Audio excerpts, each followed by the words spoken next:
Before we get into the story, leave a comment and let us know what city you're watching from. And don't forget to rate the story from 0 to 10 at the end. Enjoy the story. The rain comes down in sheets, dead as Emma Hayes presses herself against the cold brick wall of the alley behind the Velvet Rose nightclub, her breath coming in sharp gasps that cloud the October air. Her black cocktail dress, the one she'd bought for tonight's shift, clings to her skin, soaked through, offering no protection against the autumn chill that seeps into her bones. She can hear the bass from the club pounding through the walls, feel it vibrating against her back, a reminder of the world she'd fled from. Just moments ago, her phone buzzes in her clutch for the third time.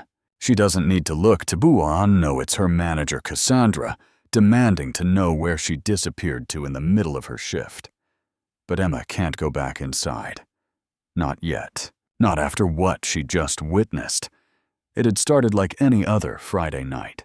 The club was packed, bodies moving in rhythm to music that was too loud, air thick with perfume and alcohol and desperation. Emma had been working the VIP section on the third floor, the exclusive area where high rollers dropped thousands on bottles of champagne and the promise of privacy. She had been serving table 12 when she'd heard raised voices from the private room at the end of the hall, the one that was always reserved, always off limits to regular staff. She should have walked away. That's what Cassandra had trained them all to do. Mind your business, serve the drinks, collect your tips, go home. But something in those voices, a note of genuine fear, had made her pause. And then she'd heard the gunshot, not loud like in the movies, but a sharp crack that made her drop the tray she'd been carrying, bottles shattering across the marble floor in a shower of glass and champagne. The door to the private room had opened, and 3 men in dark suits had emerged, their faces calm, unbothered, as if nothing had happened. The one in front, tall with silver threaded through his dark hair, had looked directly at Emma where she stood frozen among the broken glass, and his eyes had been the coldest thing she'd ever seen. Empty, calculating.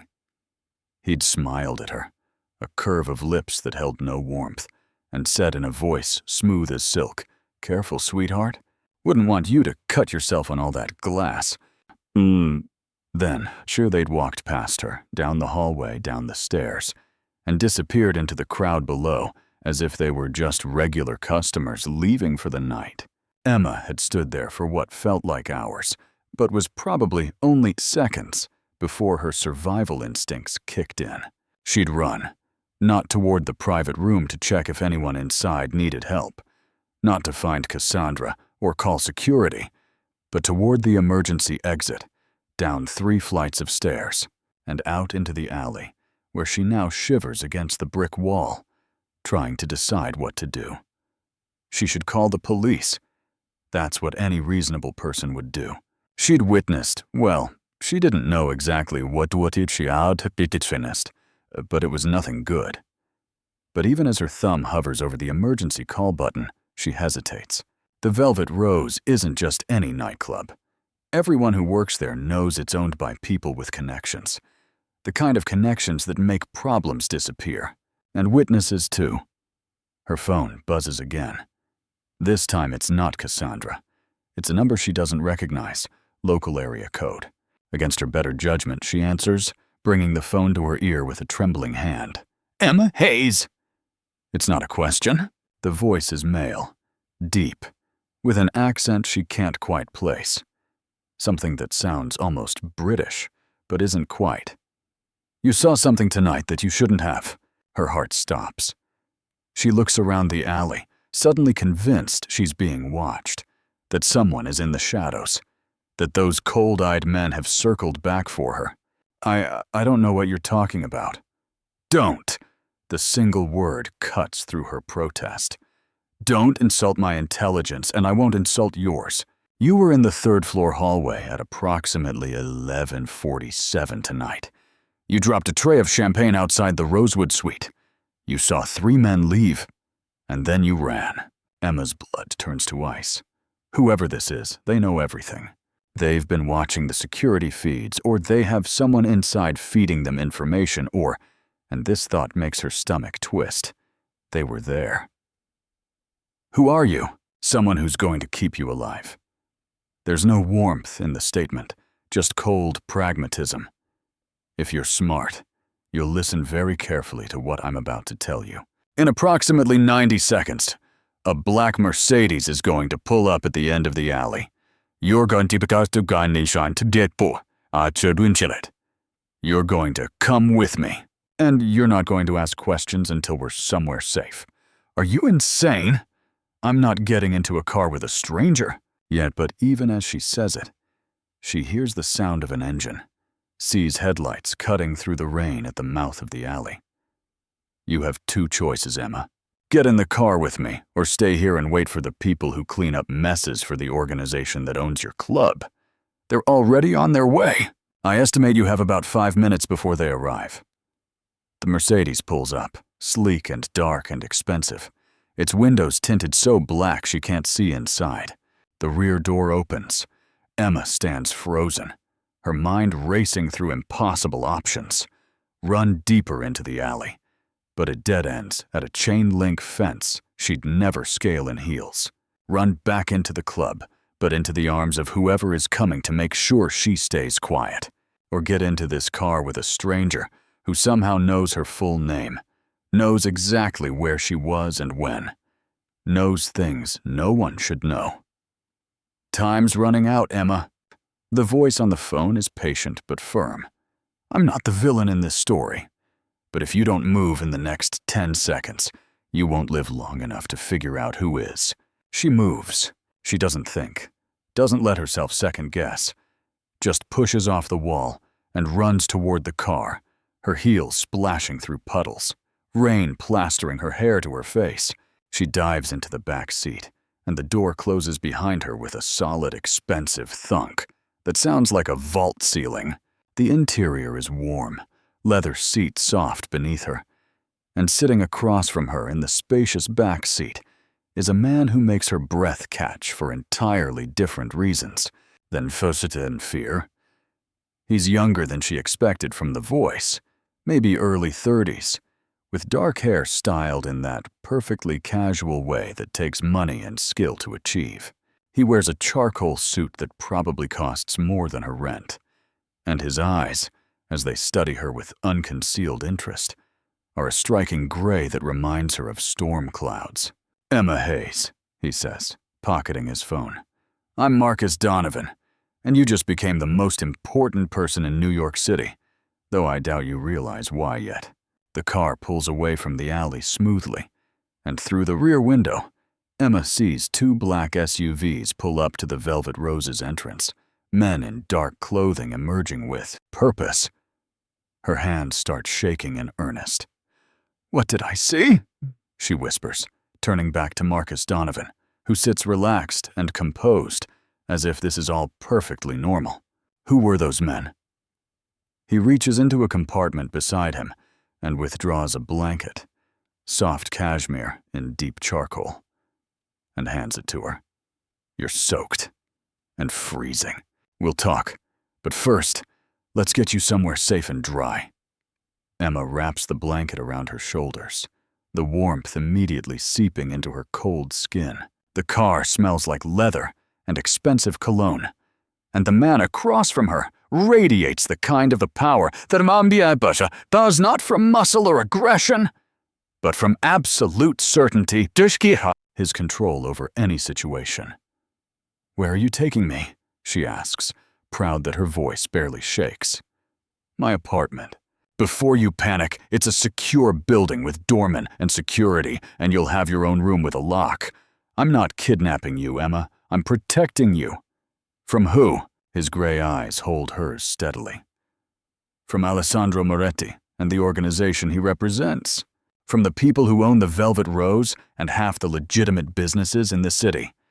From the very dangerous men who don't like witnesses. And what do you want from me? A slight smile curves his lips, and for the first time, She sees something human in his expression, something that looks almost like respect. I want you to testify. I want you to tell a federal grand jury exactly what you saw tonight. And in exchange, I'm going to make sure you live long enough to do it. Emma stares at him, at this stranger who pulled her out of an alley and into a world she doesn't understand, and realizes with crystalline clarity that her life as she knew it ended the moment she dropped that tray of champagne. Everything that happens now, she's in someone else's story. Caught up in currents far too strong for her to fight against. What if I refuse? She asks quietly. Marcus Donovan leans forward slightly, his eyes never leaving hers. Then I'll drop you off at the nearest police station. You can tell them what you saw, and you'll be dead within 24 hours. The people I'm protecting you from, they own half the cops in this city. They have reach you can't imagine, and they've made people disappear for far less than what you witnessed tonight. Or, he sits back, you can trust me. Let me keep you safe. Help me put some very bad people away. And when it's over, I'll give you a new life, new identity, new city, a fresh start. The rain continues to drum against the windows of the Mercedes as they glide through Manhattan's streets. The city lights blurred into streaks of gold and fab through the water streaming down the glass. Emma huddles in the cashmere blanket, her mind racing faster than the car's engine. 24 hours ago, her biggest worry was making rent on her studio apartment in Queens. Now she's apparently a witness to what she can only assume was a murder, sitting across from a man who claims he can protect her from people who kill witnesses. You still haven't told me who you are, she says, watching Marcus Donovan as he types something on his phone, his fingers moving with practiced efficiency across the screen. Just your name, not what you do, not why you were watching The Velvet Rose, not why you give a damn about some waitress who saw something she shouldn't have. He finishes whatever he's typing and sets the phone aside, giving her his full attention.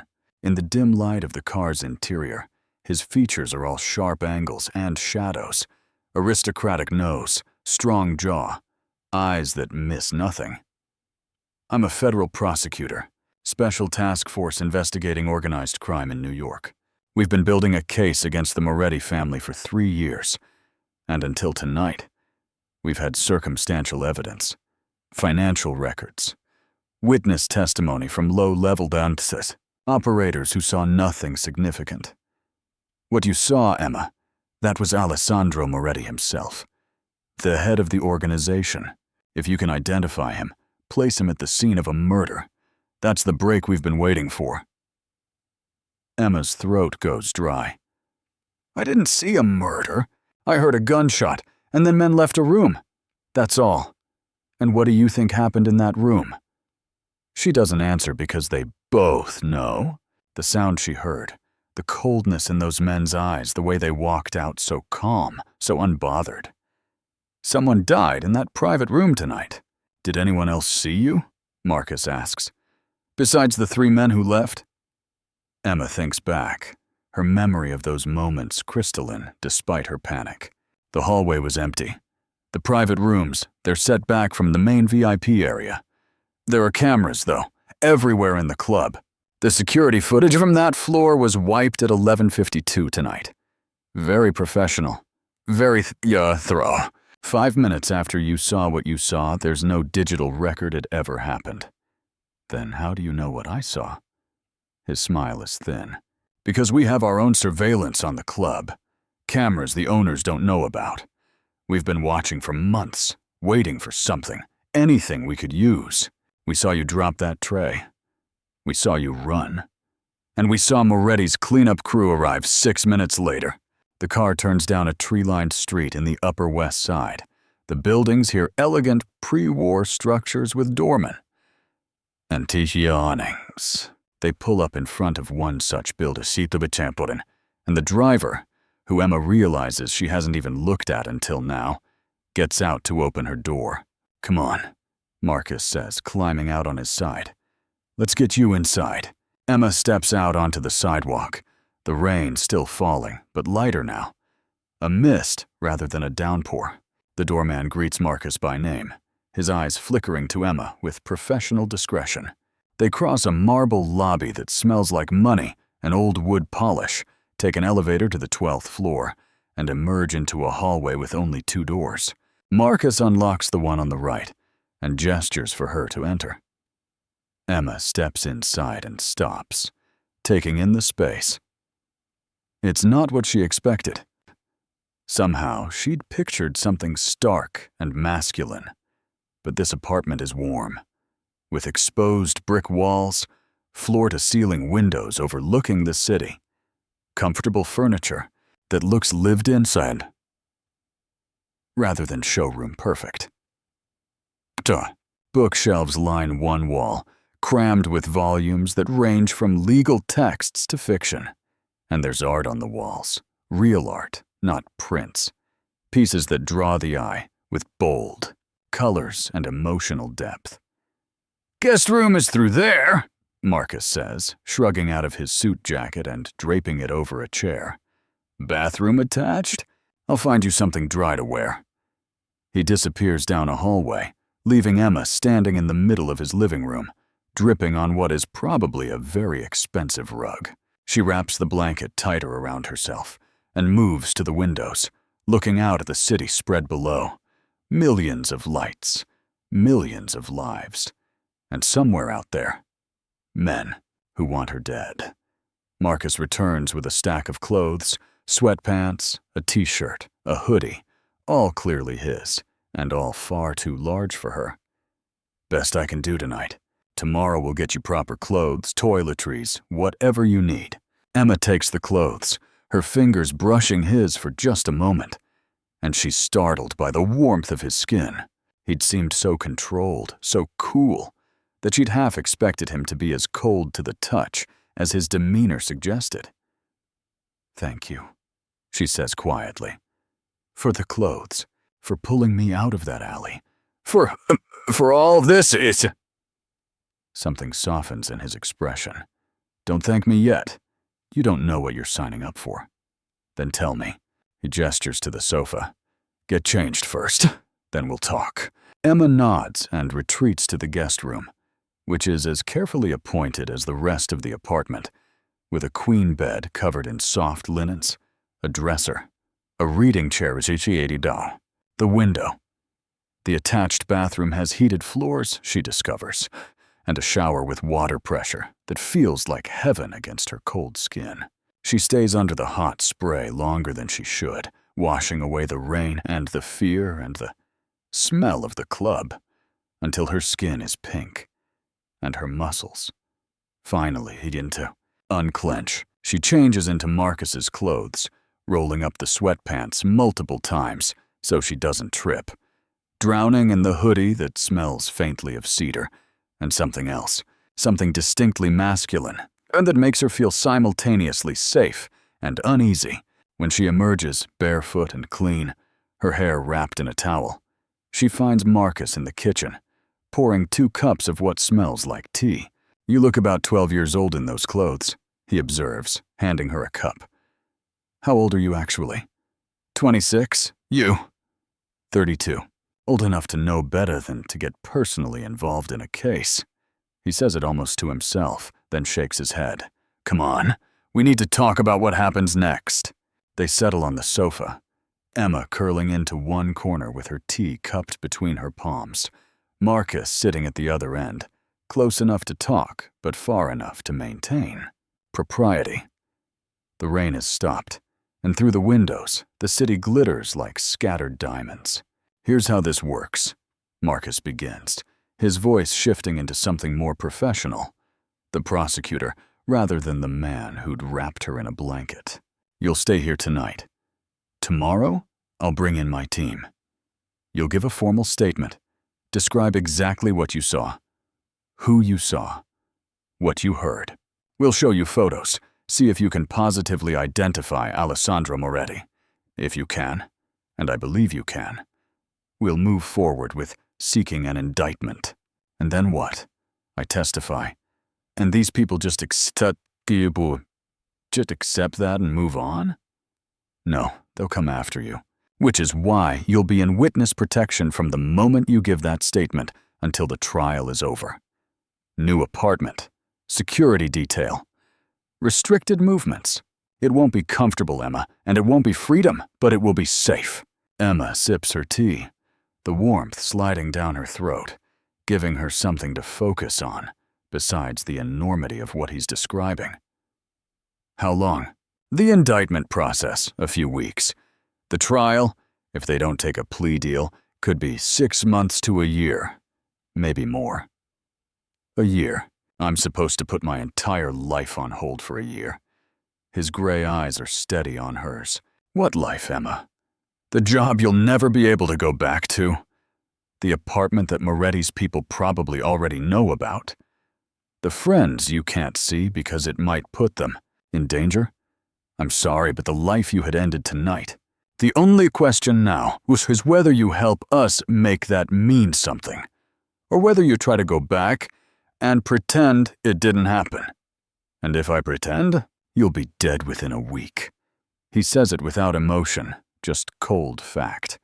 These people don't take chances. They don't leave loose ends. You saw Alessandro Moretti at a crime scene. That makes you a liability, and they eliminate liabilities. Emma sets down her tea because her hands are shaking again. This is insane. 12 hours ago, I was just a girl working at a club. I wasn't anybody. I didn't matter to anyone. You matter now. Marcus leans forward, his intensity suddenly focused entirely on her. You matter to my case. You matter to the families of the 15 people we know Moretti has had killed. You matter to every person in this city who's too afraid to stand up to his organization. What you saw, what you can testify to, it matters, Emma. It might be the most important thing you ever do. She meets his eyes, searching for manipulation, for the angle, for what he's really after. But all she sees is conviction, absolute belief in what he's saying. You really think I can help put these people away? I know you can. And after, you said you'd give me a new life. What does that mean? New identity, new city, your choice within reason. Financial support until you're established. Job placement assistance. It's not perfect, but it's a chance to start over, to be someone new. Emma looks out the window at the city, at the life she's about to leave behind, and feels tears prick her eyes. She'd come to New York 3 years ago with dreams of making it as an artist, of seeing her paintings in galleries, of mattering. Instead, she'd ended up serving drinks to rich people and trying to make rent. It wasn't much of a life, but it was hers. I need to think about it, she says finally. Marcus nods. You have tonight. But in the morning, I need an answer. And Emma, I need you to understand something. If you say no, I can't protect you. I can drop you at a police station, you can file a report, but after that, you're on your own. And on your own, you don't stand a chance against these people. The words hang in the air between them, heavy with implication. Emma finishes her tea and stands, suddenly exhausted to her bones. I'm going to bed. We can talk more in the morning, of course. Marcus stands as well.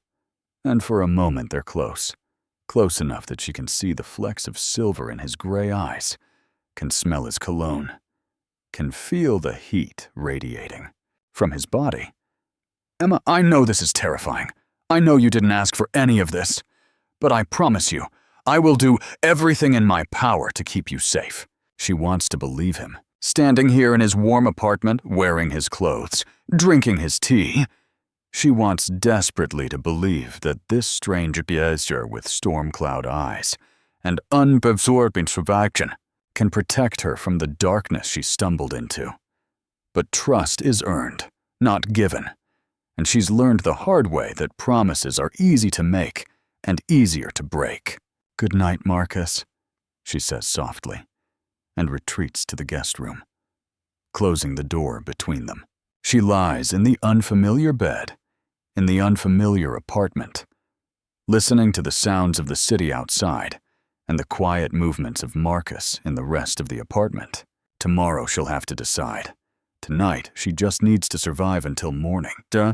Emma doesn't sleep.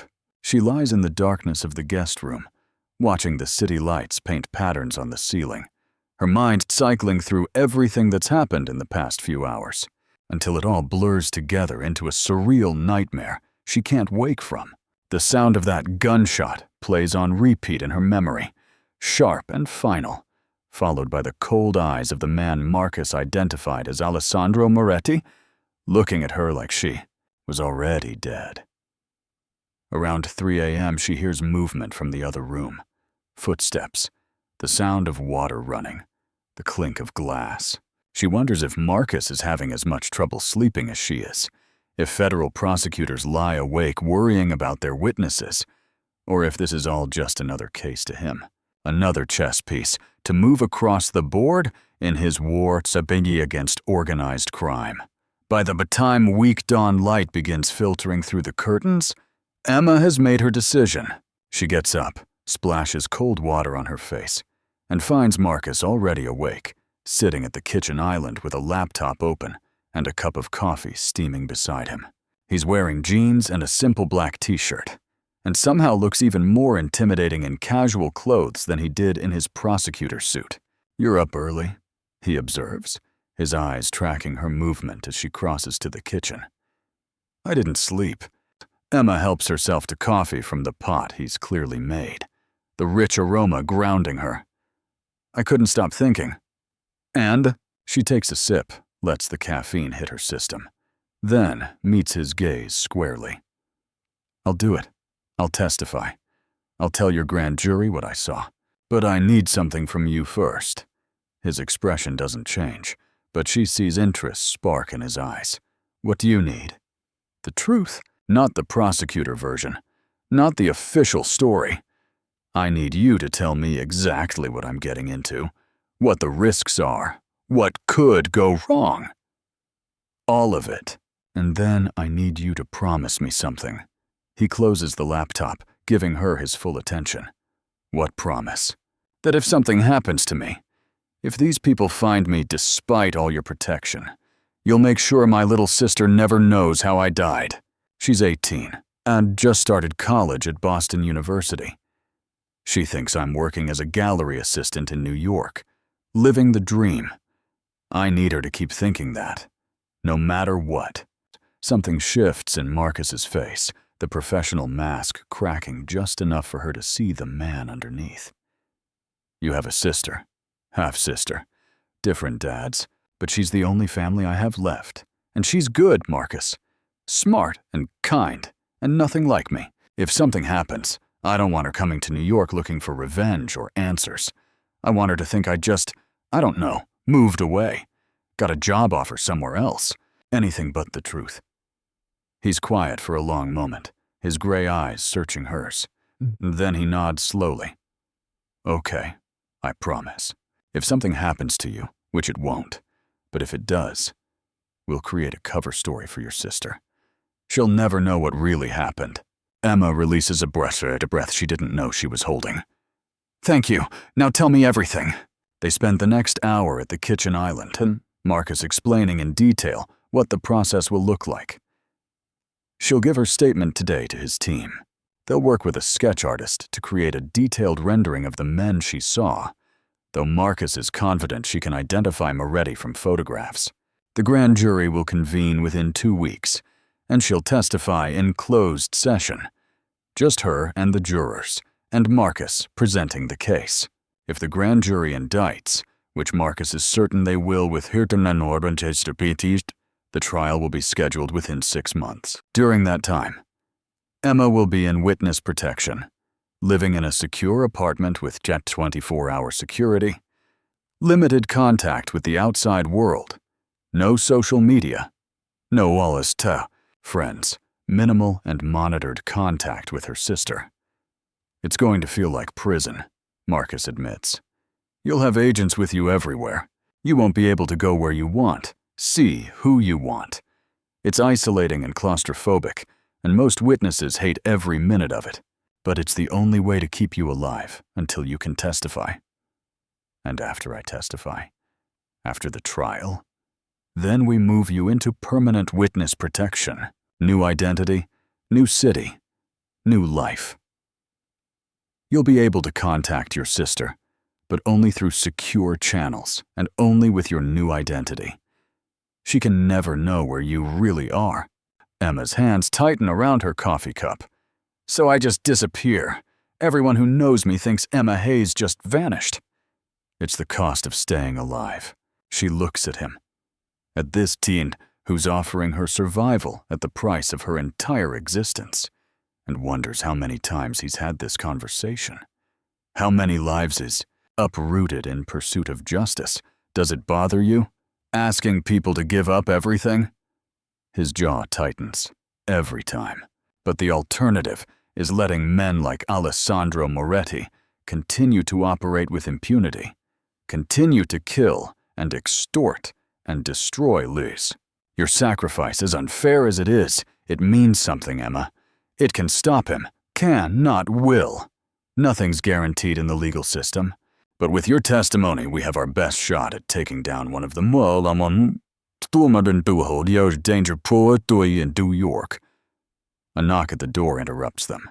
Marcus checks his watch, then his phone, before moving to answer it. He looks through the peephole first, a reminder of the world they're now operating in, where unexpected visitors could be a threat.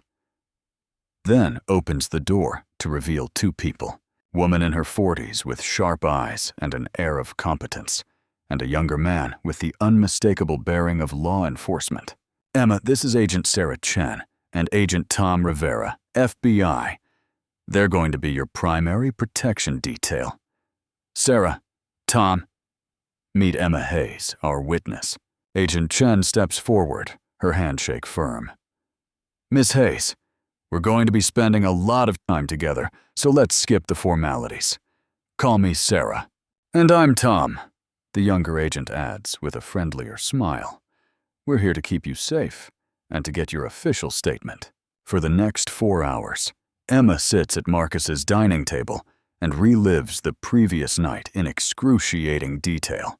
They ask her to describe everything, the layout of the third-floor hallway, the exact position she was standing in, the precise time on her phone when she answered the call from it. Your daughter manager that made her check the clock. They show her dozens of photographs, asking if she recognizes any of the faces, and her heart stops when she reaches the third photo in the fourth stack. That's him, she says, her finger trembling as she points. The one in front, the one with silver in his hair. That's the man who looked at me, who spoke to me. Marcus leans forward, his expression intent. You're certain? This is Alessandro Moretti. You're prepared to swear under oath that this is the man you saw leaving that private room? Emma studies the photograph, burning every detail into her memory. The cold eyes, the sharp features, the hint of a smile that had sent chills down her spine. I'm certain that's him. Sarah and Tom exchange glances, and Marcus allows himself a small smile of satisfaction. Good. That's very good. Emma. They continue for another hour, nailing down every detail, building the timeline, creating a narrative that will hold up under the scrutiny of a grand jury. By the time they finish, Emma is exhausted, her voice hoarse, her eyes burning with fatigue. We'll arrange for you to see the grand next week, Marcus says as Sarah and Tom pack up their materials. In the meantime, we need to move you to a secure location. You can't stay here. Why not? Emma asks, surprised at the disappointment she feels at the thought of leaving this apartment, this space that had felt safe for a brief moment. Because I'm the prosecutor on the case, Marcus says, his tone carefully neutral. I can't also be your security detail. It's a conflict of interest, and it could compromise the case. Where will she go? Tom asks. Safe house in Queens. 3-bedroom apartment, secure building, just building, 24-hour detail rotation, standard protocol. Emma looks around the apartment at the warm brick walls and the overflowing bookshelves and the art that speaks of a person with depth and passion, beneath the professional exterior and realizes she doesn't want to leave. Here, with Marcus, she'd felt like a person. The safe house sounds like exactly what it is, a prison with better amenities. Can I have one more night? She asks quietly. Just tonight, here, before everything changes for real. Marcus hesitates, and she can see the internal debate playing across his features, the prosecutor warring with the man. Finally, he nods. One more night. But tomorrow morning, first thing, you move to the safe house. Agreed? Agreed. Sarah and Tom leave with promises to return in the morning. And suddenly, the apartment feels very quiet, very intimate, with just the two of them. Marcus moves to the windows, looking out at the city, and Emma finds herself studying him in profile, the strong line of his jaw, the slight furrow between his brows that suggests he's thinking about something that troubles him. Thank you, she says into the silence, for letting me stay one more night. I know it's probably against the rules. Everything about this case is against the rules, he murmurs, more to himself than to her. Then louder, you should eat something. You barely touched the lunch Sarah brought. They ordered Thai food, eating straight from the containers. While sitting on the sofa and watching the sun set over Manhattan, it feels domestic, normal, as if they're just two people sharing a meal rather than a prosecutor and his star witness. They talk about inconsequential things, her dreams of being an artist, his love of old movies, favorite books, places they want to travel. After this is over, Marcus says, setting down his container, where will you go? For your new life? Emma considers. Somewhere warm. I've been cold my whole life, I think. Boston winters, New York wind, always freezing, always wishing I was somewhere with sun. Maybe California? Or Arizona? Arizona's beautiful. Desert, mountains, huge skies. You could paint there. Maybe I will. She looks at him. What about you? When this case is over, what happens to Marcus Donovan? I move on to the next case, the next bad guy. It's what I do. That sounds lonely. His eyes meet hers, and for a moment she sees something raw in them. An acknowledgement of a truth he doesn't usually voice. It can be, but it's also important. Someone has to do it. Always the hero, she says softly. Not a hero, just someone who believes in the system, even when it's flawed. They clean up the remains of dinner together, moving around each other in the kitchen with surprising ease, and Emma realizes with a start that she's comfortable here. And with him, this stranger who pulled her out of an alley and into a nightmare, has somehow become the one person she trusts in a world that's suddenly full of threats. I should let you get some sleep, Marcus says, as the city lights begin to sparkle outside the windows. Tomorrow's going to be a long day. Emma nods, but doesn't move toward the guest room. Instead, she crosses to where he stands by the windows and does something she doesn't fully understand. She reaches out and takes his hand. His fingers are warm, strong, and they close around hers with gentle pressure. Marcus, if something goes wrong, if they find me despite all the protection, I want you to know something. Tisha, she looks up at him. This man who's promised to keep her safe, who's asking her to trust him with her life. I don't regret this. Any of it. Running into that alley, getting in your car, agreeing to testify. Maybe I'm crazy, but I feel like for the first time in my life, what I'm doing matters. So thank you for giving me that. He's very still, his gray eyes locked on hers, and when he speaks, his voice is rough. Nothing's going to happen to you, Emma. I swear it. I'll keep you safe. She believes him. In that moment, with her hand in his and the city spread out below them like a promise, she believes he'll do everything in his power to protect her. What she doesn't know, what neither of them knows, is that some powers are greater than determination and conviction, and that the coming months will test them both in ways they can't yet imagine. But tonight, in this apartment, they have this moment, And for now, it's enough. Morning arrives too quickly, gray light filtering through the curtains, bringing with it the reality Emma has been dreading. She wakes to the sound of voices in the living room and realizes she slept later than intended, exhaustion finally claiming her in the early hours. When she emerges from the guest room, freshly showered and wearing the last of Marcus's borrowed clothes, she finds the apartment full of people. Sarah Chen is there with Tom Rivera, along with 2 other agents Emma doesn't recognize.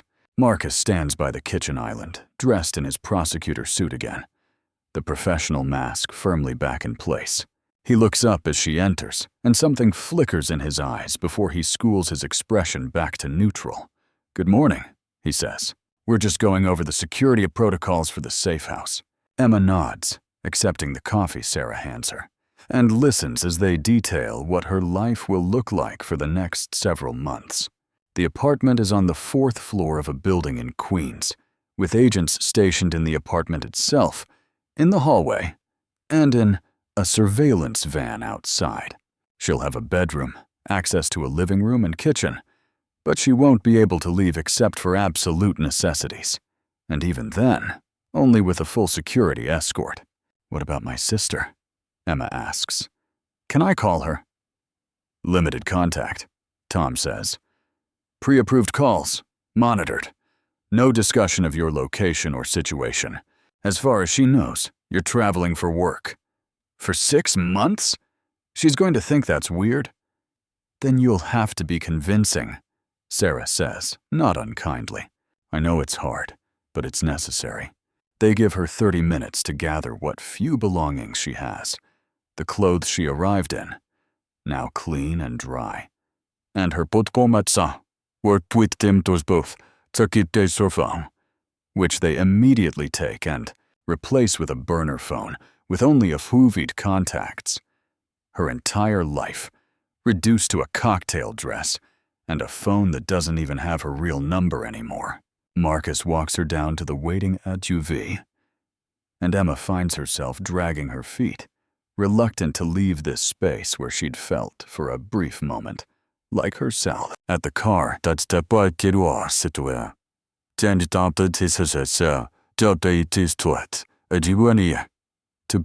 teacher. "I'll see you at the grand jury hearing," he says formally. And she realizes this might be the last time they're alone together for months, maybe ever.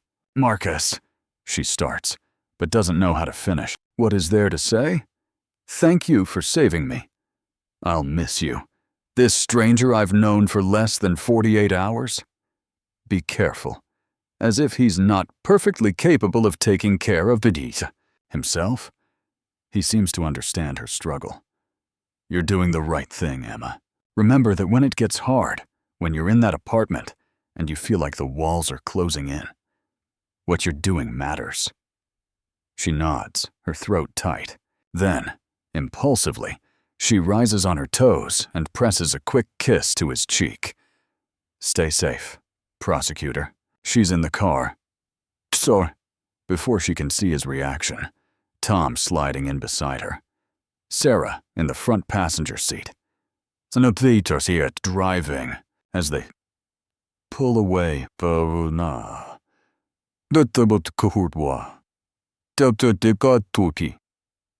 Emma looks back to see Marcus standing on the sidewalk, hands in his pockets, watching them go. "Then who would deep the dish deep let it reduce to the dearest bros who key to the set about the budget start by 20 skis to la dear sept the 20 to a hot sandu teacher he did usual pair. I did see to he in the touch he could say who did I did easier top your gas fee should take it via put type that. The safe house is exactly as advertised.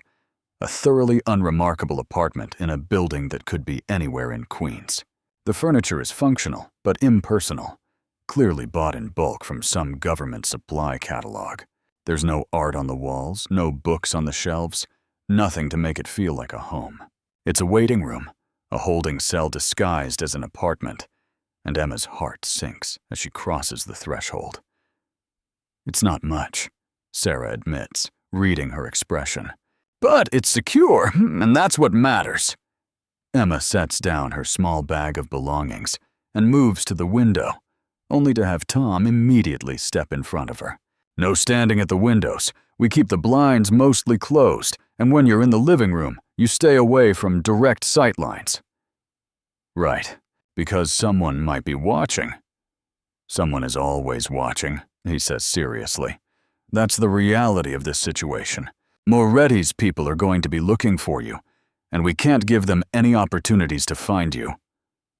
The days blur together into a monotonous routine.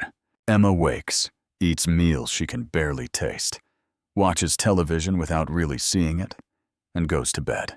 The agents rotate in 8-hour shifts, always professional, always present. A constant reminder that she's not free, not safe, not really living. She's in stasis, paused, waiting for the trial that will either free her or trap her in this half-life forever. She calls her sister once a week, always with Sarah or Tom listening in, always carefully scripting her words to sound normal when nothing about this Pupus is normal. Just doing some consulting work, she tells Lily, forcing cheerfulness into her voice. Traveling a lot, not much time to catch up properly. How are classes? Are you keeping up with your painting? Lily, sweet and trusting, believes every word. Tells Emma about her classes and her roommate, and the boy she's maybe interested in. Each conversation breaks Emma's heart a little more, because she knows this might be the last time she speaks to her sister as Emma Hayes. After the trial, after witness protection, she'll be someone else entirely. The grand jury hearing happens on a Tuesday, 3 weeks after that night at the Velvet Rose. They transport Emma to the courthouse in an SUV with tinted windows, Sarah and Tom flanking her. 2 more agents in a follow car. She wears a simple navy dress that Sarah brought her, her hair pulled back, minimal makeup. Marcus's instructions were clear. Look credible, look trustworthy, look like someone the jury will believe. Marcus is waiting at a side entrance, and the sight of him after 3 weeks makes Emma's breath catch. He looks tired, she realizes. Dark circles under his eyes that suggest he's been working round the clock on this case. But when he sees her, his expression softens just slightly. Emma, how are you holding up? I'm still alive. That's something. He nods. All business now. The grand jury is ready for you. Remember, just answer the questions I ask you. Be clear. Be specific. Be honest. You're not on trial here. You're just telling them what you saw. Don't embellish. Don't speculate. Just the facts. Just the facts? She repeats, trying to calm her racing heart. The grand jury room is smaller than she expected. Just a conference room with jurors seated around tables, their faces curious, skeptical, bored. Marcus guides her to a chair at the front, and for the next 2 hours, she tells her story. The 3rd floor hallway, the raised voices, the gunshot, the broken champagne bottles, the 3 men emerging, calm and composed. Alessandro Moretti's cold eyes meeting hers. Marcus shows her the photographs again, and she identifies Moretti without hesitation. That's the man I saw. I'm absolutely certain. The jurors ask a few questions. Could she be mistaken? Is it possible it was a different man who just looked similar? Is she sure about the time? The details? Emma answers each question with the same steady certainty. She knows what she saw. She knows who she saw. And she's willing to stake her life on that testimony. When it's over, Marcus escorts her back to the waiting SUV, Sarah and Tom, creating a human shield around her. You did perfectly, he tells her, his hand briefly touching the small of her back. That was exactly what we needed. Will they indict? I'm certain of it. We should have the decision within a week. Emma nods, and then, because she might not see him again for months, she asks. "Can I talk to you alone? Just for a minute?" Marcus glances at Sarah, who frowns but nods. 2 minutes. We need to get her back to the safe house." He guides Emma a few steps away, out of immediate earshot of the agents. Up close, she can see the exhaustion etched into his features, the weight he's carrying. "What is it?" he asks quietly. I needed to see you, to make sure you were okay." His expression softens. "I'm fine, Emma. You're the one living in lockdown." "I know. But you're the one taking on the most dangerous crime family in New York. That's not exactly safe, either." He smiles slightly, and it transforms his face, makes him look younger, more human. "I can take care of myself. You just worry about staying safe until the trial." "Marcus, if something happens, if they get to me, they won't." "But if they do," she insists, reaching out to touch his arm. "Promise me you'll still go after Moretti. Don't let what I've done be for nothing." His hand covers hers, warm and solid. "Nothing's going to happen to you, but I promised, if it did, I'd make sure Moretti paid for it, for you and for everyone else he's hurt." "Time's up," Sarah calls, and Emma reluctantly steps back. "Stay safe, prosecutor," she murmurs. "You too, artist." The grand jury indicts Alessandro Moretti on charges of murder, racketeering, and conspiracy. Marcus calls the safe house personally to tell Emma, his voice carrying a note of satisfaction she's come to recognize. "We did it. Phase 1 is complete. Now we prep for trial." But the indictment brings new dangers. Moretti, released on bail despite Marcus's strenuous objections, makes a public statement denying all charges and calling Emma, whose identity has been kept sealed, a myth, fabrication by ambitious prosecutors. The message is clear. He knows she exists, he's looking for her, and when he finds her, he won't be merciful. Security at the safe house doubles. Tom and Sarah are joined by 2 more agents, and Emma is forbidden from even going to the windows. She's a prisoner in all but name, trapped in this sterile apartment, while her life ticks away outside these walls. One night, 6 weeks into her confinement, Emma wakes from a nightmare. The sound of that gunshot echoing in her ears, and finds herself crying. Something she hasn't allowed herself to do since this all began. She curls into a ball on the impersonal bed, in the impersonal room, and sobs for everything she's lost. Her life, her freedom, her identity, her dreams. A soft knock on the door interrupts her breakdown. "Emma, you okay?" It's Sarah's voice, concerned. Emma swipes at her eyes. "Fine, just a bad dream." But Sarah opens the door anyway, peering in. "You're not fine. Come on, let's have some tea." They sit at the kitchen table, 2 women in the small hours of the morning, sipping chamomile tea while the other agents maintain their vigil. "This is the hard part," Sarah says quietly. "The waiting, the isolation. It breaks a lot of witnesses before they even make it to trial." "Did it break you?" Emma asks. "When you first started this job, did you ever think about how unfair this is? That we're asking people to give up everything while the criminals get lawyers and bail and the presumption of innocence?" Sarah is quiet for a moment. "Every day. But then I remember what happens if we don't ask. If witnesses don't come forward. If people don't testify. The criminals win and more so people get hurt. It's not fair, Emma. It's really not. But it's necessary." "That's what Marcus says." Sarah's eyes sharpen. "You care about him, Marcus." Emma doesn't answer, but her silence is answer enough. "Be careful," Sarah warns. "Marcus is a good man, one of the best prosecutors I've ever worked with, but he's married to the job. He can't put anything above the case." "I know, I'm not expecting anything. He's the only person in this whole mess who makes me feel like I'm doing the right thing." "You are doing the right thing?"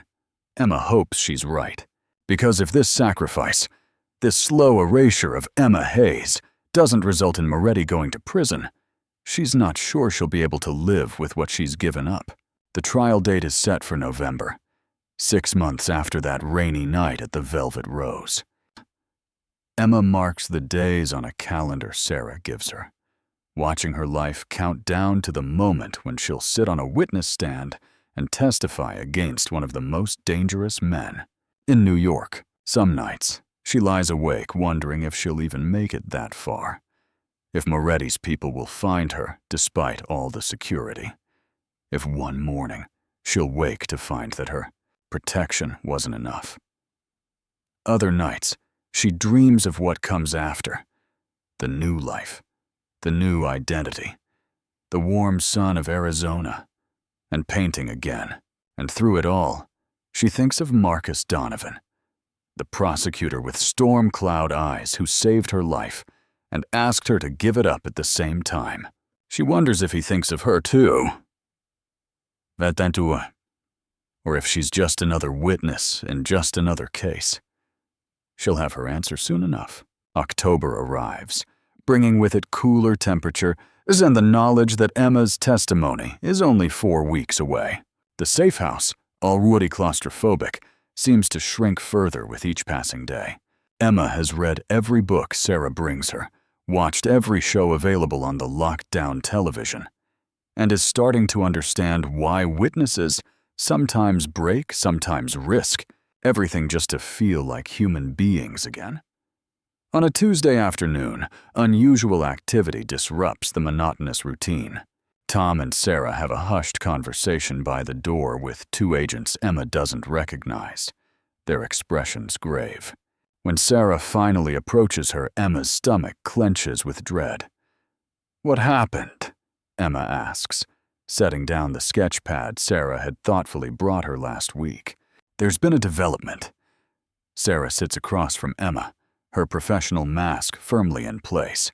"Alessandro Moretti's attorney has filed a motion to reveal your identity to the defense. They're arguing that their client has a constitutional right to know his accuser." Emma's blood runs cold. "Can they do that?" "Marcus is fighting it. There's a hearing tomorrow." "But Emma, you need to understand, if the judge grants the motion, your name becomes public record. Moretti will know exactly who you are, where you came from, everything about you." "He already knows I exist." "Knowing you exist, and knowing your name, your background, your family, that's different. That gives him targets, leverage." Lily. Emma's mind immediately goes to her sister, safe in Boston, unaware of the danger her sister has brought into their lives. "My sister. If he knows who I am, we're already arranging protection for her," Tom interjects. "If the motion is granted, we'll have agents on her immediately. She'll be safe, Emma." But Emma knows better. She's learned over these past months that safety is an illusion, that security is a promise no one can truly keep. If Moretti wants to hurt her sister, no amount of FBI agents will stop him from trying. "I need to talk to Marcus," Emma says, standing abruptly. "Right now."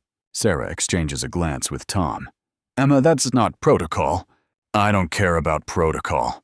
If there's a chance my sister gets pulled into this because I agreed to testify, I need to know what Marcus is doing to prevent it. I need to hear it from him." After a tense moment, Sarah nods and pulls out her phone. "I'll see if he's available." 20 minutes later, Emma's burner phone rings with a number she recognizes. Marcus. "Emma?" His voice sounds strained, tired. "Sarah told me you wanted to talk. Is my sister in danger?" He doesn't sugarcoat it, one of the things she's come to appreciate about him. "If the judge grants the motion, yes. Moretti will use any leverage he can find, and a younger sister in college with no protection is exactly the kind of leverage he looks for." "Then I need to see her. I need to warn her myself. Explain why FBI agents are suddenly going to be following her around." "Absolutely not. Any contact right now could put both of you at risk." Emma's frustration boils over. "She's my sister, Marcus. She's 18 years old. She's innocent, and this is my fault. I have to—" "You have to stay exactly where you are, and let us do our jobs." He interrupts, his prosecutorial tone brooking no argument. I know this is hard, Emma. I know it feels like everything is spiraling, but we have a plan. Trust me. That's asking a lot right now. His voice softens, becomes the man beneath the prosecutor. I know, but I'm asking anyway. Trust me, Emma. I won't let anything happen to your sister, or to you. Emma closes her eyes, fighting back tears of anger and fear and helplessness. What happens at the hearing tomorrow? I argue that revealing your identity creates an imminent danger to you and your family, that Moretti has a history of witness intimidation, that the defense has adequate information to prepare their case without your name. I cite case law, precedent, constitutional standards, and I hope the judge agrees with me. And if he doesn't, then we adapt. We increase security on you and your sister. We move you both to more secure locations. We do whatever it takes to keep you safe until the trial, after which I disappear forever, and Lily never knows what happened to me. Marcus is quiet for a long moment. After which you get to start over somewhere safe. That was always the deal, Emma. I know, when I agreed to this, I didn't fully understand what I was trading away. My identity, my family, my entire existence. It seemed abstract. Now it's real, and it's terrifying. I can't imagine how hard this is, Marcus says quietly. But Emma, you're one of the bravest people I've ever met. What you're doing, what you're sacrificing, it matters more than you know. Emma wants to scream that mattering doesn't keep her sister safe, doesn't make the loneliness bearable, doesn't fill the hollow ache in her chest.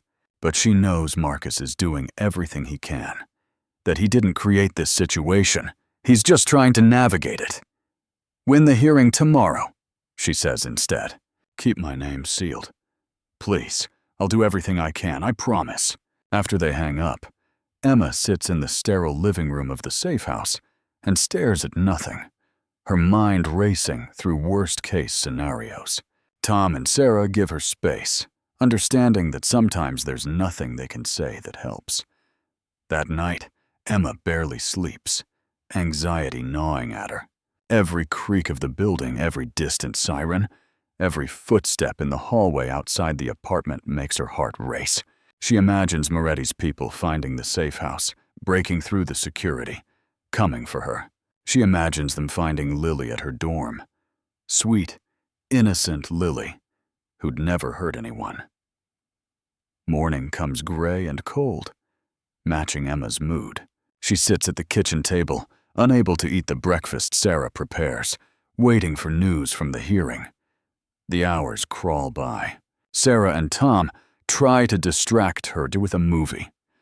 But Emma can't focus. Can't think about anything except Marcus standing in front of a judge, arguing for her right to remain anonymous, fighting to keep her sister safe. The call finally comes at 3 p.m. Sarah answers, listens for a moment, then her shoulders sag with visible relief. Understood. Thank you. She hangs up and turns to Emma. The judge denied the motion. Your identity remains sealed. Emma releases a breath she didn't know she was holding, tears of relief streaming down her face. He did it! Marcus did it! He did, Sarah confirms, a small smile on her face. Apparently he was brilliant. Cited a dozen cases on, argued constitutional law, like he wrote the textbook himself. The judge didn't even take an hour to decide. Emma covers her face with her hands, overwhelmed by relief and gratitude, and she doesn't want to name. Marcus had promised to protect her, to protect Lily, and he'd delivered. The Sapona barely knew her, owed her nothing except what the case required, yet he'd fought for her, as if she mattered personally. Can I talk to him? Emma asks. I just want to thank him. Sarah hesitates. Let him decompress from the hearing. Give him a few hours. But yes, I'm sure he'll call later. He does, just after dinner. Emma takes the phone into her bedroom, for what privacy the safe house allows, and closes the door. "Marcus, Sarah told me what happened. Thank you. Just doing my job." But his voice carries warmth that suggests it's more than just professional obligation. "Still, you kept me safe. You kept Lily safe. That's everything. How are you holding up? Sarah said you were pretty shaken." Emma sinks onto the bed. "I'm tired, Marcus. Tired of being scared. Tired of being trapped. Tired of this half-life. I know I only have 4 more weeks until the trial, but it feels like forever." "I know. And I'm sorry I can't make it easier. You're doing everything you can, more than you have to." He's quiet for a moment, Hannah. And when he speaks again, his voice is lower, more personal. "Emma, after this is over, after the trial and the verdict, and you go into witness protection, I want you to promise me something." "What?" "Promise me you'll paint again. You told me that first night that you came to New York to be an artist, and you ended up serving drinks instead. Don't let this experience kill that dream. Wherever you end up, whoever you become, paint. Create. Don't let Moretti take that from you too." Emma's throat tightens with emotion. In all the conversations about security and testimony and legal strategy, no one has asked about her dreams, about what she wants beyond mere survival. "Why do you care what happens to me after? I'll just be another closed case file for a yidum." "You're not just a case, Emma." The words hang between them, heavy with implication. "You never were." Emma's heart pounds. "Marcus, I know, we can't. You're my witness, and anything beyond professional boundaries could compromise the case. I know all that. But after the trial, after you're safe, I need you to know that you mattered. Not just your testimony, but you." Emma closes her eyes, overwhelmed by what he's saying, by what it means. "What happens after the trial? Where do you go?" "I told you. On to the next case. And you just forget about the people you've protected, the witnesses who've given up everything?" "I never forget. Every witness, every case, they stay with me. But with you, Emma, it's different. You're..." He stops, and she hears him take a breath. "You're different?" They talk for another hour, carefully avoiding anything too personal, too dangerous. But the undercurrent is there in every word, every pause. When they finally hang up, Emma sits in the darkening bedroom and lets herself feel what she's been denying for weeks. She's fallen for Marcus Donovan, the prosecutor with storm-cloud eyes who saved her life and asked her to sacrifice it. And it's the worst possible timing, the most impossible situation. But her heart doesn't care about timing or possibility.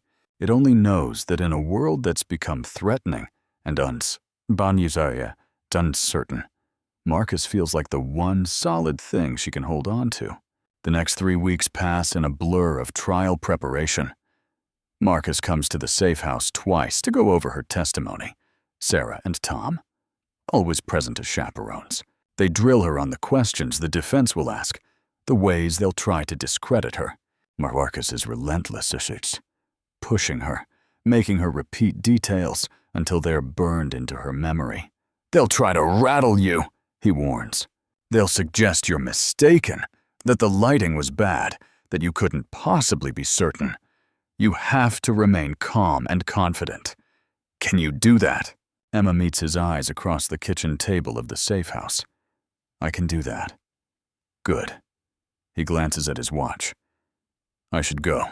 We have jury selection tomorrow, and I need to prepare." Emma walks him to the door. Sarah and Tom are discreetly giving them a moment of semi-privacy in the hallway.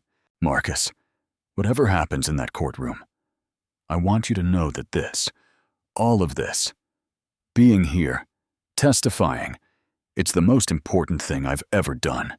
Thank you for giving me that." He looks at her. Really looks at her and she sees everything he's not allowed to say written in his expression. Stay safe, Emma. Just a few more days, and then you'll be free. Free feels like a relative term. Free from the threat of Moretti, yes, but also free from her identity, her history, her connection to the one person who makes her feel seen. But she doesn't say that. Instead, she nods and watches him leave, Tom and Sarah flanking him until he's safely in the elevator. The night before the trial, Emma barely sleeps. She goes over her testimony in her head, visualizes walking into the courtroom, sitting on the witness stand, looking at Alessandro Moretti across the room and telling the jury exactly what she saw. She's terrified and determined in equal measure. Morning arrives with snow, the first of the season, fat white flakes that blanket the city in false purity. Emma dresses in the conservative navy suit Sarah brought her, pulls her hair back into a professional bun, applies minimal makeup. The woman in the mirror looks composed, credible. Nothing like the terrified waitress who'd hidden in an alley 2 months ago. The drive to the courthouse is tense, 2 SUVs full of agents surrounding her, protecting her. They enter through a side entrance, avoiding the media circus out front. Reporters shout questions, cameras flash, but Emma keeps her head down, lets Tom and Sarah shield her. Marcus meets her in a secured waiting room, his own tension visible in the set of his shoulders, the tightness around his eyes. Ready? As I'll ever be. Remember, answer only the questions asked. Don't volunteer information. Look at the jury when you speak. Not at Moretti. And Emma. He steps closer, his voice dropping to just between them. You've got this. I believe in you. His confidence bolsters her, straightens her spine. Let's do this. The courtroom is packed with spectators, press, and Moretti's associates. All there to watch Emma either make or break the prosecution's case. She takes the witness stand, raises her right hand, swears to tell the truth, and then looks out at the sea of faces staring back at her. Alessandro Moretti sits at the defense table, his cold eyes fixed on her with the same expression he'd worn that night in the hallway, calculating her worth, her threat level. Marcus approaches the witness stand, and his presence grounds her, reminds her why she's here. Miss Hayes, can you tell the jury what you witnessed on the night of October 14th at the Velvet Rose nightclub? Emma takes a breath, looks at the jury, and begins to speak. She tells them everything. The hallway, the broken bottles, the gunshot, the 3 men emerging, Alessandro Moretti's face. Her voice is steady, clear, unwavering. The defense attorney is aggressive in cross-examination, just as Marcus warned. He suggests the lighting was poor, that she was stressed and unreliable, that she's seeking attention or reward money. Emma remains calm, repeating her testimony with the same certainty. I know what I saw. I know who I saw. That man, she points directly at Moretti, not allowing herself to flinch from his cold stare, walked out of that room after I heard a gunshot. I am absolutely certain. The trial lasts 3 more days. Emma returns each day to testify, to answer more questions, to withstand more attacks on her credibility.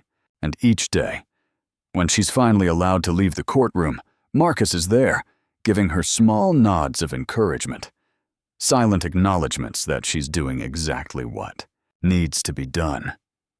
On the 4th day, the jury deliberates. Emma waits in the safe house, pacing, unable to sit still. Sarah tries to distract her with food, conversation, but nothing works. Emma's entire future, her safety, her sister's safety, all hinge on what 12 strangers decide in that jury room. The call comes after 6 hours of deliberation. They have a verdict, Sarah announces. We're going back to the courthouse. The courtroom is even more packed than before, everyone sensing the moment of truth.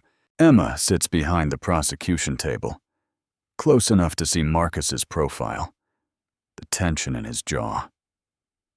Alessandro Moretti sits unmoved at the defense table, confident even now. Has the jury reached a verdict? We have, Your Honor. Emma's heart pounds so hard she's certain everyone can hear it. On the count of murder in the first degree, how do you find the defendant? Guilty. The word ripples through the courtroom like an earthquake. Moretti's expression finally cracks, shock and rage flashing across his features. His lawyers immediately begin arguing for appeal, but Marcus turns, finds Emma in the crowd, and smiles. They won. The media frenzy following the verdict is overwhelming. Alessandro Moretti, one of New York's most untouchable crime bosses, convicted of murder based on the testimony of a single witness. Emma Hayes becomes a ghost story. Her identity still sealed, but whispers spread about the brave woman who'd stood up to the Mafia. Reporters dig, trying to uncover who she is, but the FBI holds firm. She remains protected, anonymous, a symbol rather than a person. Emma spends the next 2 weeks in the safe house, while the FBI arranges her transition into permanent witness protection.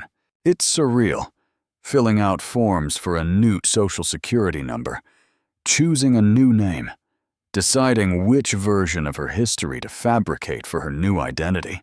She chooses Arizona, as she'd told Marcus months ago, a small city called Sedona, known for its art community and stunning red rock landscapes.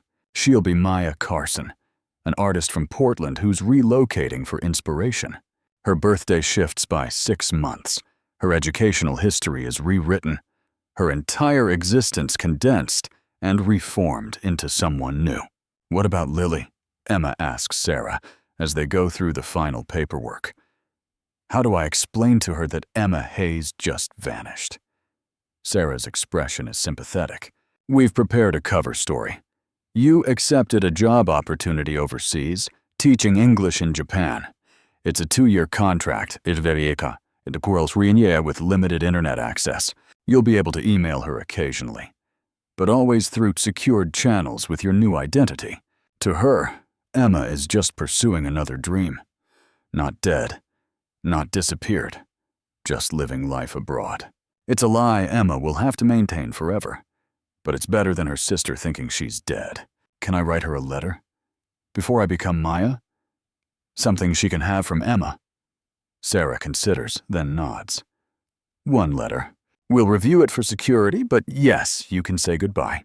Emma spends an entire night crafting the letter, pouring all her love and regret and hope onto the pages. She tells Lily how proud she is of her, how much she believes in her and her talent and strength.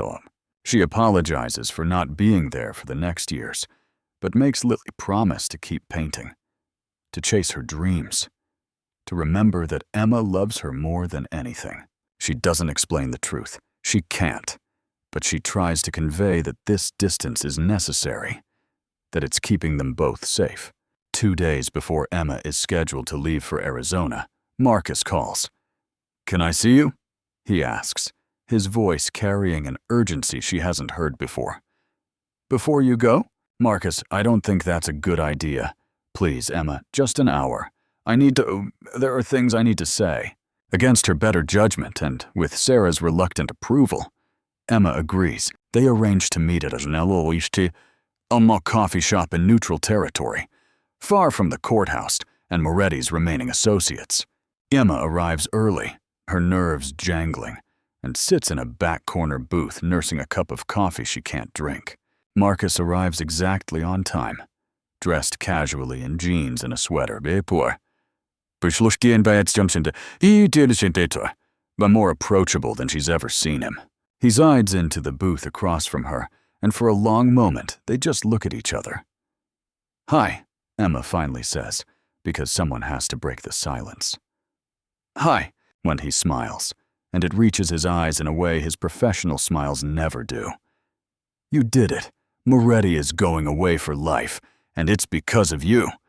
It's because of you. Your case, your strategy, your protection.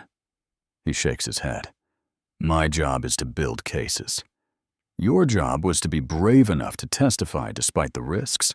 We both know which one required more courage.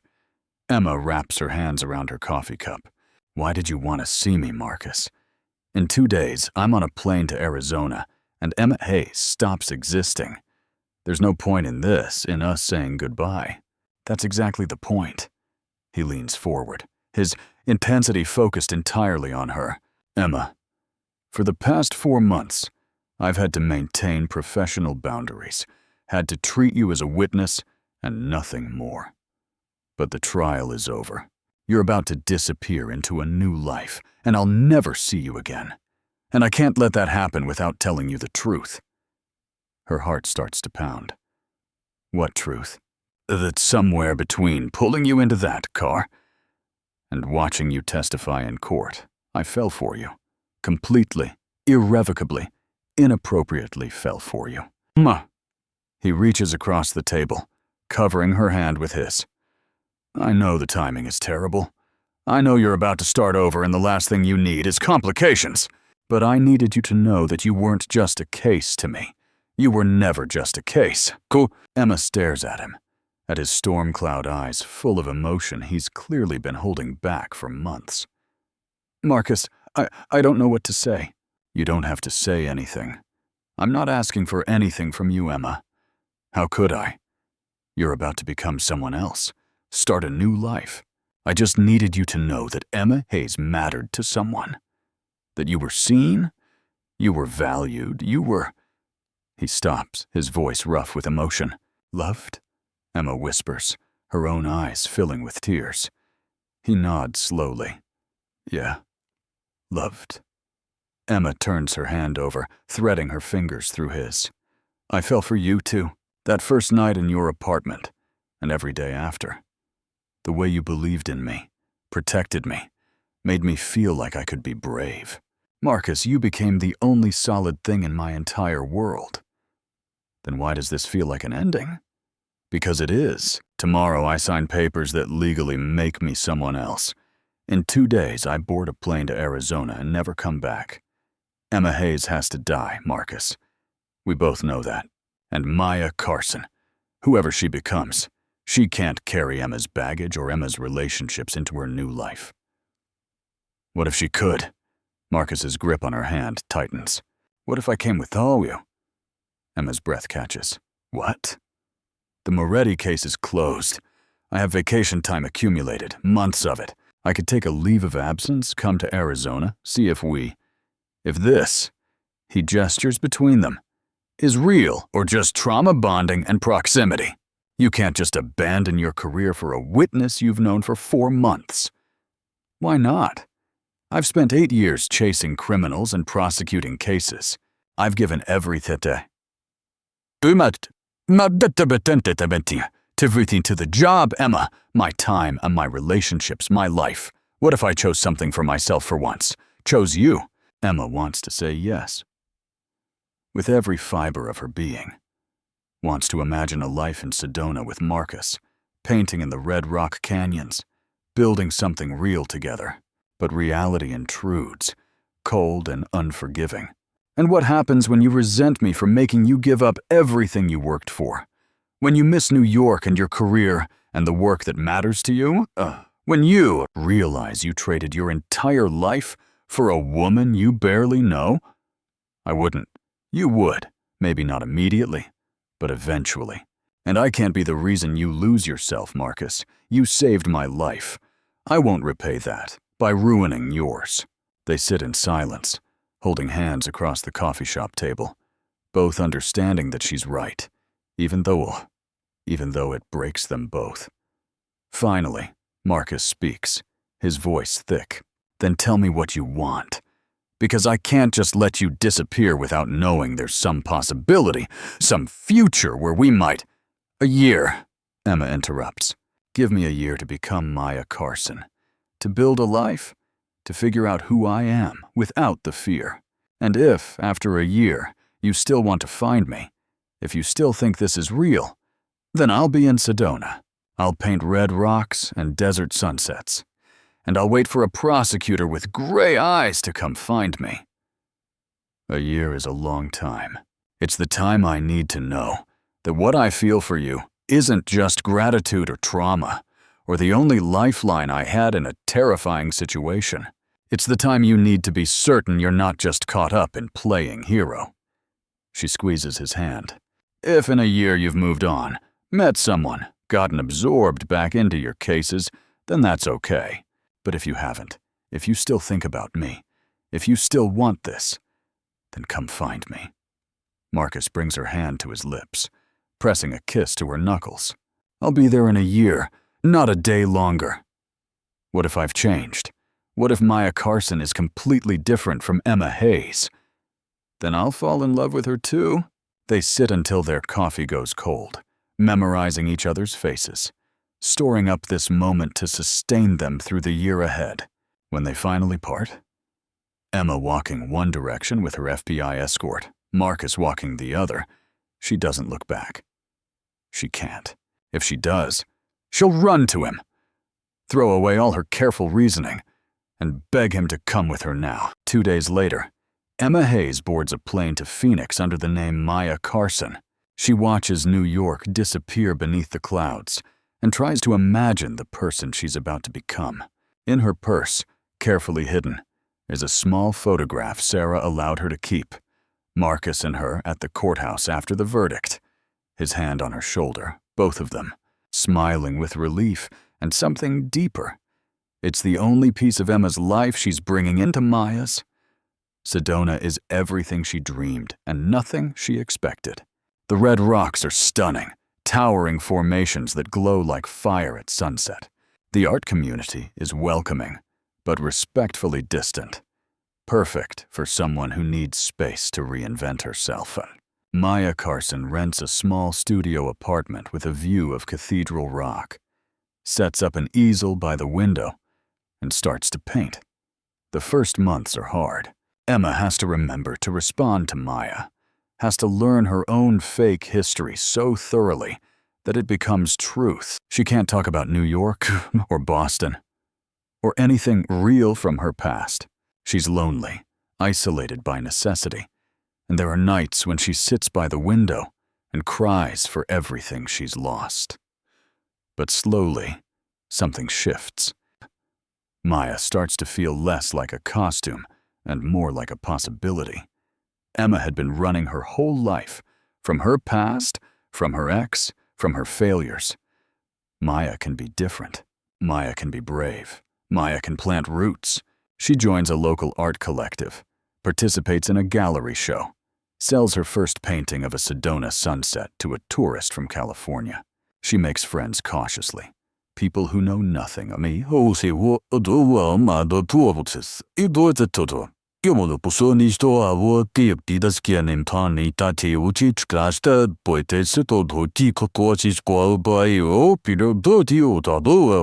protection or the night that changed everything. She hikes the red rock trails, learns to love the desert heat, discovers meditation and yoga, and a version of peace she's never known.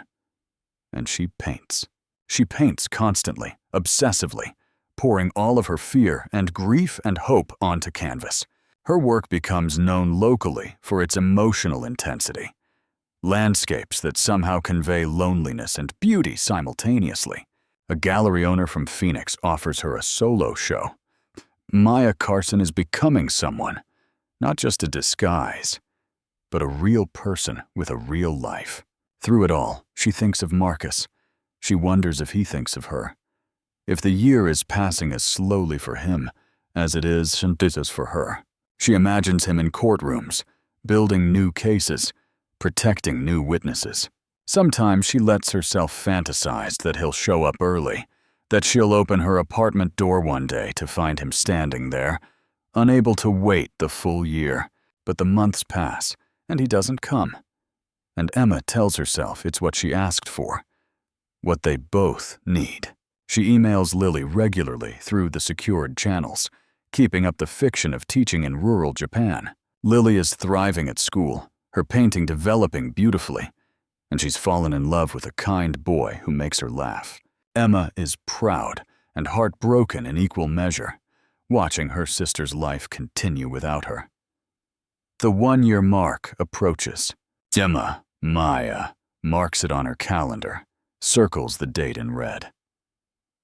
October 14th, 1 year since that night at the Velvet Rose. Since the gunshot that changed everything.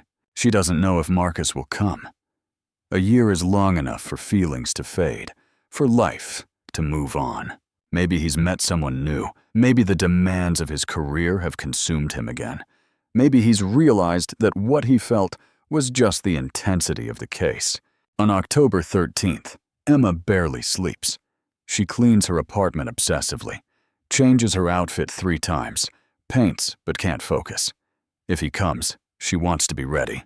If he doesn't, she wants to be prepared.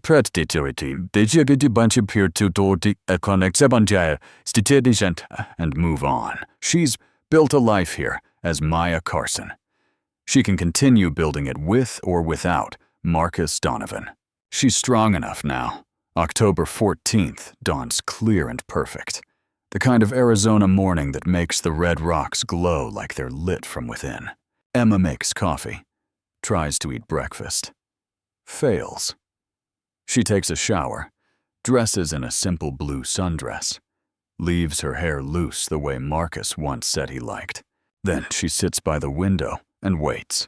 Hours pass. Morning turns to afternoon, afternoon to evening. Emma watches the sunset paint Cathedral Rock in shades of orange and crimson, and accepts what she's been denying all day. He's not coming. The year was too long. The connection too circumstantial. Marcus Donovan has moved on, and that's okay. It has to be okay. She makes herself dinner, forces down a few bites, and is washing the dishes when there's a knock at her door. Emma's heart stops. She's not expecting anyone. She doesn't get unexpected visitors. It's one of the rules of witness protection. Slowly, she approaches the door and looks through the peephole. Standing in the hallway, holding a bouquet of desert wildflowers, is Marcus Donovan. He looks older somehow, tired, like the year has been as hard on him as it has on her. But his eyes, those storm cloud eyes, are fixed on her door with an intensity that makes her breath catch. Emma opens the door, and they stare at each other across the threshold. "You came?" she whispers. "I promised I would." His smile is tentative, uncertain. "I'm a day late. My flight was delayed, and I couldn't get here yesterday. I'm sorry. I know you said a year exactly." Emma steps forward and kisses him, cutting off his explanation, pouring a year of loneliness and hope and love into that single connection. Marcus drops the flowers, his arm coming around her, pulling her close and kissing her back with equal intensity. When they finally break apart, both breathing hard, Emma is crying and laughing simultaneously. "You actually came. I was afraid that I'd forget you." "Move on?" Marcus cups her face in his hands, his thumbs wiping away her tears. "Emma, I haven't thought about anything but you for 12 months. I took a leave of absence from the prosecutor's office. I sublet my apartment. I drove across the country because I needed the time to think, to be sure. And every mile, it became more certain. So here I am, if you'll have for me." "You gave up everything, your career, your apartment, your life in New York." "I gave up a career that was consuming me and a life that felt empty. Emma, Maya, whoever you are now, you showed me what it means to be truly brave. You sacrificed everything for what was right. How could I do any less for love?" Emma pulls him into her apartment, into her new life, and closes the door on the past. They have a year of catching up to do, a future to build, scars to heal together. It won't be easy or simple. But standing here with Marcus's arms around her, Emma knows with absolute certainty that she made the right choice. Both a year ago when she testified, and now, letting herself love him. "Welcome to Sedona, Marcus Donovan," she murmurs against his chest. "Welcome to our new beginning." "Does this mean you'll finally let me see your paintings?" he asks, looking around the apartment at the canvases covering every wall. Emma laughs, the sound free and genuine. Does this mean you'll finally tell me your first name is actually Theodore? How did you? He stopped, laughing too. Sarah told you. She thought I should know the man I was in love with had a secret grandpa name. They collapse onto the sofa together, and for the first time in a year, Emma feels complete. The past can't be changed. The trauma can't be erased. But here, in this Arizona apartment with red rocks glowing outside and the man she loves beside her, the future suddenly looks bright with possibility. Emma Hayes is gone, and that loss will always ache. But Maya Carson, she's someone new, someone stronger, and with Marcus choosing her, choosing this life, maybe being Maya isn't a loss at all. Maybe it's a gift, a chance to become who she was always meant to be. 3 years later, Maya Carson has a thriving career as an artist, with her work displayed in galleries across the Southwest. Marcus Donovan has returned to law, consulting for the FBI on organized crime cases remotely, while teaching criminal justice at a local university. They married in a quiet ceremony at Cathedral Rock, with Sarah Chen as witness and even Lily in attendance. Though she knows Emma only as Maya, her sister's friend from New York, who'd passed along messages all these years. Emma never tells Lily the truth. The gift of Maya Carson's anonymity is a keeping her sister safe and innocent. But every painting Emma creates, every sunset she captures on canvas, carries a piece of her story. Tugay, the girl who witnessed darkness, the woman who testified despite impossible odds, the person who found love in the aftermath of trauma. And sometimes, when Marcus finds her painting as the sun sets over the poise of the red rocks, he'll wrap his arms around her from behind and whisper, "Thank you for waiting for me." And Emma, who is also Maya, who is both and neither, always responds the same way. "Thank you for coming." Their story isn't the fairy tale Emma once dreamed of. It's messier, more complicated, built on sacrifice and courage rather than convenience. But it's real, and it's theirs. And when Emma looks at the life they've built together, she knows that rainy October night that changed everything better what exactly where he needed to be. Sometimes the bravest thing we can do is trust a stranger, and sometimes that stranger becomes home. Now, rate this story from 0 to 10, and let us know what you thought in the comments below.